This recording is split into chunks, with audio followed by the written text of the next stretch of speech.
제 131화 혈천교의 만행 그리고 생마. 어두운 감옥이었다. 이곳은 바로 사천성도의 관부 감옥이었는데 성주부 정문은 성도 중심관부 대로와 이어져 있었고 사천성도 사람들은 이를 도원결의가로 불렀다. 물론 사천의 성주부의 주도로일 뿐 아니라 성주 관부에서 일강만 걷게 되면 사천성도의 천년세가인 당문 정문에 이를 수 있었다. 성주부 안 재형한 철사사의 감옥. 감옥은 매우 어두웠고 모든 곳이 석벽으로 둘러싸여 도저히 탈옥할 수 없는 공간처럼 보였다. 이 어두운 밀실의 출입문을 통하여 약간의 빛이 들어왔고 밀실에는 오직 한 사람만 엎어져 있었다. 그는 왜 더러운 옥실바닥에 얼굴을 비비고 엎어져 있는 것일까? 그는 조금도 움직이지 않았으니 다만 기절한 것으로 보일 뿐이었다. 하지만 쓰러진 자의 옷은 매우 남루했다. 여기저기 기운 것이 보였고 이제 기절한 자는 신음을 내었으며 손가락을 부르르 떨며 움직이고 있었다. 깨어나려 하는 것인가? 거지로 보인 인물은 자리에서 일어났지만 그는 여전히 앉은 자세였으며 아주 희미하게 들어오는 빛으로 그의 얼굴이 흐릿하게 보였는데 그의 얼굴은 극심한 고통인지 인상을 심하게 구겼으니 썩을! 나의 몸을 아주 걸레로 만들어놨구나. 개놈들, 우리 개방의 식구들이 복날에나 동네 개를 잡는 것처럼 나의 몸을 마구 짓밟았으니 어이쿠, 아이고. 그는 바로 후계였다. 내가 무린맹의 순찰당 부당주이건만 아주 제대로 대접했네. 공자외의 새 관부 녀석들은 반드시 내 손으로 물꼬를 내리라. 개 후레 자식들! 후계는 기절했다가 깨어나 죽산에서 자신을 짓밟은 새 녀석을 생각하였다. 그는 직감으로 이것이 바로 성도 안찰사사의 감옥이라는 것을 알고 있었는데 몸이 하나도 온전한 곳이 없는 것 같구나. 조포교, 왕포교, 그리고 방포도 뿌뜨득. 후유. 그래도 다행이다. 나를 아는 녀석이 아니라 모르는 녀석들이라. 우리 무린맹의 사천지부에 한 번이라도 나와 마주쳤다면 녀석들이 지금 나를 처리한 절차로 본다면 나를 반드시 죽였을 것이다. 나는 폭양객점에서 보지 못한 것과 알지 말아야 할 사실을 알았으니 속히 이곳을 나가서 무린맹의 폭양객점에서 이루어지고 있는 참상을 알려야 한다. 어떻게 여인들이 밀실에 널브러져 나체로 쓰러져 있는 것이냐? 이곳 성도를 중심으로 생마 사건 때문에 무안에 있는 무린맹에서 우리 순찰당과 호천당이 배속되어 이곳 사천집으로 급파되었지. 잘만 하면 사천 생마를 반드시 잡을 수 있을 것 같으니 분명히 폭양객점에 따리를 틀고 있을 것이다. 녀석을 잡을 수 있는 절호의 기회인데. 후계의 얼굴은 여러 군데 찢겨 있었고 그의 걸레 같은 의복에 피가 말라붙어 있었다. 제길! 다리가 움직여지지 않는데 어디 있더라? 그는 허리춤에 손을 넣었는데 그리고 그는 그의 사타구니를 휘젓는다. 아, 여기 있다. 그는 호도할 만한 옥합인가? 툭! 호계는 작은 옥합과 같은 것을 깨뜨린 후에 얇은 종이에 쌓인 것을 풀어내고 환처럼 생긴 것을 좌수에 들었다. 그리고 그는 본인의 좌측 다리에 옷을 걷어 올렸다. 물론 종전 혈륜표는 뽑혀 있었지만 다리의 상처는 제법 깊어 보였다. 그는 고통스러운지 인상을 쓰고 좌측 손에 들린 환을 다리에 난 4군데 상처에 문질렀다. 또한 그는 여러 상처에 이 환을 문질러댔고 용두방주께서 무린맹에 차출될 때 요긴하게 사용하라고 개방에서 비전으로 내려오는 개황금 창약을 주셨는데 후후후후 이런 곳에서 이렇게 사용하네. 이 금창약으로 능히 하루 반나절만 되면 나의 외상은 모두 치유될 것이다. 그런데 내상도 입었나? 왜 이렇게 힘든 것이지? 안 되겠다. 운기행공을 통하여 일주천해야 할 것 같다. 개황금 창약은 구파일방의 명문인 개방의 비전 절해로 방도가 중원 팔방에서 구걸하다가 불의의 일격으로 죽도록 얻어맞고 한 대 더 맞을 때 사경을 헤매는 방도들을 위해 과거 거지 중 기인이 만든 효능 탁월한 금창약이었다. 하지만 효능이 뛰어난 만큼 매우 귀한 금창약이었고 그가 후계이기 때문에 그의 선사인 개방의 용두방주가 아낌없이 준 것이었다. 아무튼 후계는 가부좌한 후에 두 눈을 감고 운기조식을 하였는데 일각의 시간이나 흘렀을까? 허허, 무엇이 잘 못되었나? 후계의 얼굴은 매우 불편해 보였으며 그의 얼굴은 붉게 물들었다. 푸푸아! 후계는 운기행공을 하다가 얼굴이 붉어지며 결국 그의 입에서는 핏물을 뿜어냈다. 그리고 그는 기침하며 피 분수를 계속해서 뿜어냈다. 쿨럭, 쿨럭, 쿨럭, 쿨럭? 이런, 어떡해. 그는 신음에 가까운 소리를 내다가 옆으로 쓰러지고 말았으니. 허허, 후계는 주화인마의 현상인가? 아니면 도대체 어떤 독상을 입은 것인가? 아무튼 그는 한동안 기침하다가 핏물을 주변으로 튀어냈고 그는 옆으로 쓰러진 후에 부르르 경련을 일으키다 다시 기절하였다. 이 어두운 감옥에는 오직 이 후계 한 사람만 있었으며 석양이 물들어 저작거리의 사람들의 발걸음이 신속하였다. 각자 목적이 있어 저녁이 되기 전에 사람들은 볼일을 속히 보려 하였다. 이 도원결의가는 평소 성도에서 유명한 거리여 매우 붐비는 곳이었다. 특히 오늘같이 3일장이 있는 거리라면 인산이내로 사람들의 발이 서로 밟힐 지경이었다. 또한 저작거리임에도 사람들이 버리는 쓰레기로 관도대로 한쪽 구석은 쓰레기로 작은 동산을 이룬 광경도 있었으니 역시 성주부를 중심으로 좌측으로 도원결의가를 1시경 정도 걸으면 천년새가인 당문이 나올 것이며 우측으로 1시경 정도 걸으면 폭양객점이 나온다. 이 폭양객점 맞은편에 관운장객점이 있었는데 사실 폭양객점이 이곳 도원결의가에 생긴 것은 채 1년이 되지 않았다. 이곳 저작거리는 약 10여 개 객점이 있었으나 이 폭양객점이 생긴 이후로 모든 객점은 문을 닫았지만 홀로 관운장객점만 운영되고 있었다. 하지만 이 관운장객점도 다음 달에는 문을 닫을 예정이었으며 이곳 관운장객점은 일부 탁자를 거리에 두고 외부 객장을 운영하고 있었다. 약 10여 개의 탁자에는 오직 하나만 손님이 앉아 있었으며 이 탁자에는 4사람이 앉아 있었다. 그들은 석양의 붉은 노을로 물들어 있는 경관을 즐기며 차를 마시고 있었다. 4사람 중 1사람만 홀로 젊은 유생과도 같은 미서생이었으며 다른 사람은 모두 중년인의 모습이었다. 바로 저기란 말이요? 네, 제독. 이보시오. 사천, 이도사. 이분을 공식적인 자리가 아닌 곳에서는 제독이라 부르면 아니 돼요. 황제의 검은 늘 은밀히 작전을 수행하니 말이오. 곽부였다. 그는 왜 이곳 사천에 있는 것인가? 바로 청해성의 도지휘사사인데 말이다. 지금 제독, 유성문이었다. 그는 지금 우부사 이영과 청해성 도지휘사 곽부, 그리고 사천성 도지휘사 이옥과 자리하고 있었다. 이들은 왜 이곳 도원결의가에 나와 차를 마시고 있는 것일까? 죄송하오.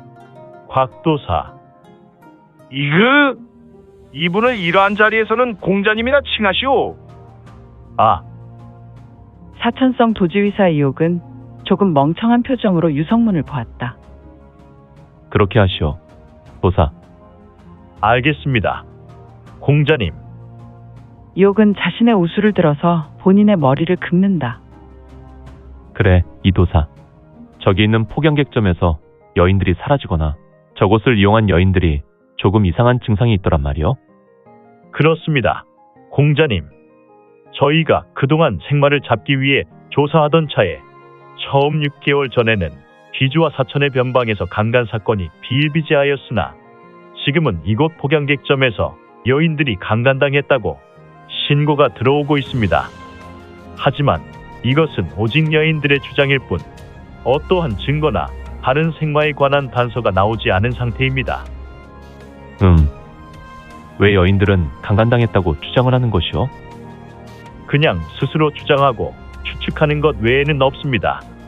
언제 어디서 당했냐고 물으면 그들은 기억하지 못하고 홀로 횡설수설하니 말입니다. 허허, 그럴 수가.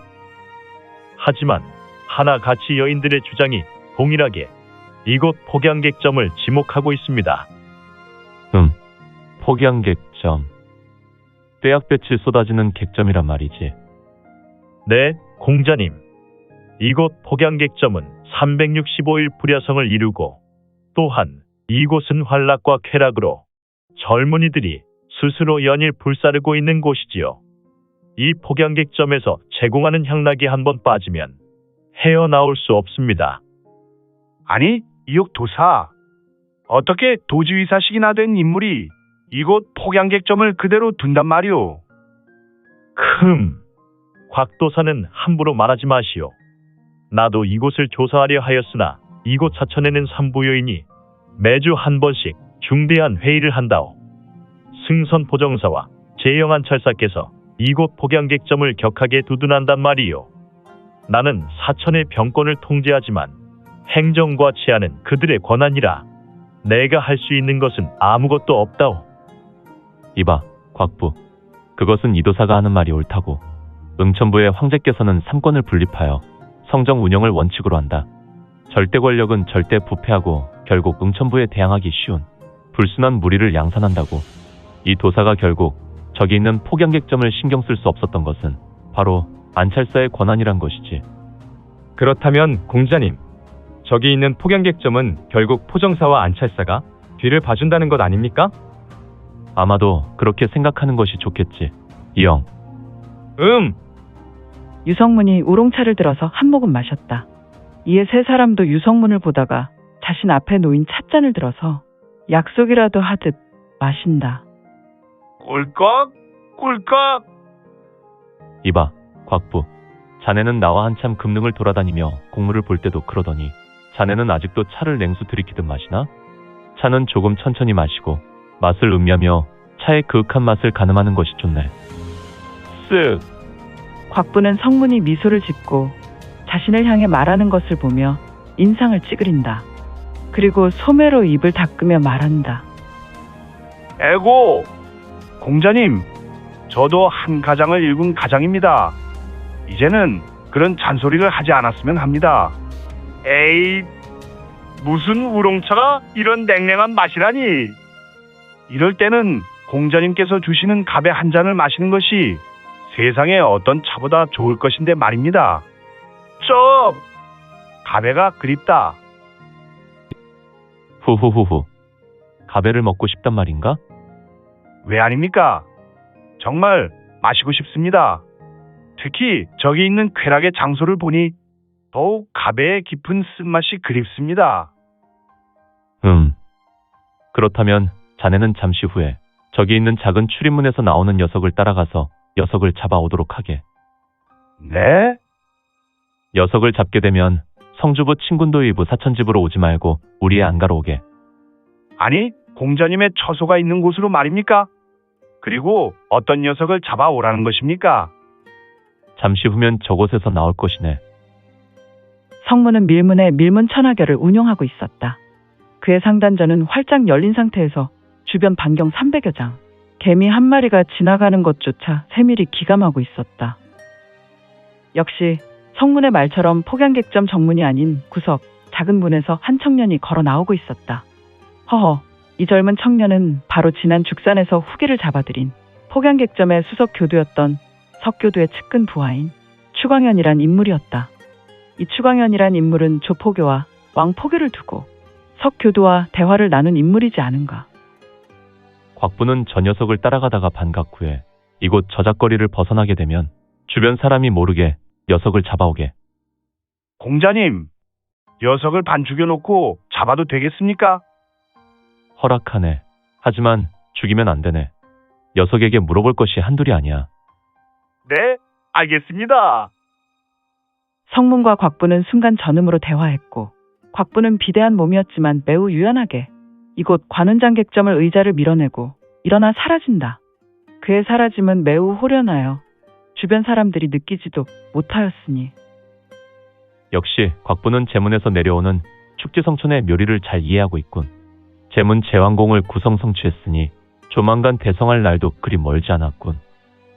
후후후후. 공자께서는 무엇이 좋아서 웃고 계십니까? 이영의 물음이었다. 다른 것이 아니네. 곽부가 보기는 곰처럼 미련하게 보여도 그의 성취가 매우 뛰어나니 말이야. 유성문의 말에 두 사람은 화들짝 놀랐다. 곽부 이 친구는 어느새 자리를 비운 것입니까? 친군도 위부 우부사 이영은 조금 놀란 듯 말하였으니 이영은 놀라지 마시게. 제문의 축지성촌이니 말이야. 이런, 곽부의 성취가 그간 늘었는가? 내가 느끼지 못하는 사이에 제문의 무공중, 축지성촌의 묘리를 전개했다니. 이영은 조금 놀라는 얼굴로 고민하였고 그런데 공자님, 곽도사는 어디로 간 것입니까? 이 도사는 무엇이 궁금하오? 그냥 나의 심부름으로 한 녀석을 잡아올 것이오. 이제 일어납시다. 내일은 이 도사와 부하들도 매우 바쁜 일정이 될 것이오. 공자께서는 결정하신 것입니까? 그렇소. 일단 이 도사는 이곳 말고 미료루를 맡아주셔야 할 것 같소. 이곳과 성주부는 청해성 도지휘사인 곽부의 병력과 친군도 일부가 책임을 질 것이니 말이오. 그리고 저기 있는 동산은 뭐요? 아, 저곳은 죽산 자락입니다. 저곳을 오르다 보면 산자락이 이어지며 대나무 숲인 굴락지가 장관입니다. 그렇소? 그런데 왜 저곳에서 지독한 살기와 혈양이 진동하는 것인지. 성문은 폭양객점과 이어진 동산 자락을 보았고 진행 방향의 동산을 보았다. 그리고 그의 눈은 잠시 황금빛 금광이 스치듯 지났으니 분명 지독한 아수라 열기다. 녀석들은 이미 이곳 사천성도에 제대로 된 자리매김을 하고 있구나. 내일부터는 매우 바쁠 것이니 일단 처소로 돌아가서 곽부를 기다리면 되겠군. 성문은 짙은 미소를 지었고 자리에서 일어섰으니 그가 일어서니 두 사람도 같이 일어섰다. 성문의 미소는 노을의 붉은 빛으로 은은하게 물들었고 매우 황홀한 모습이었으며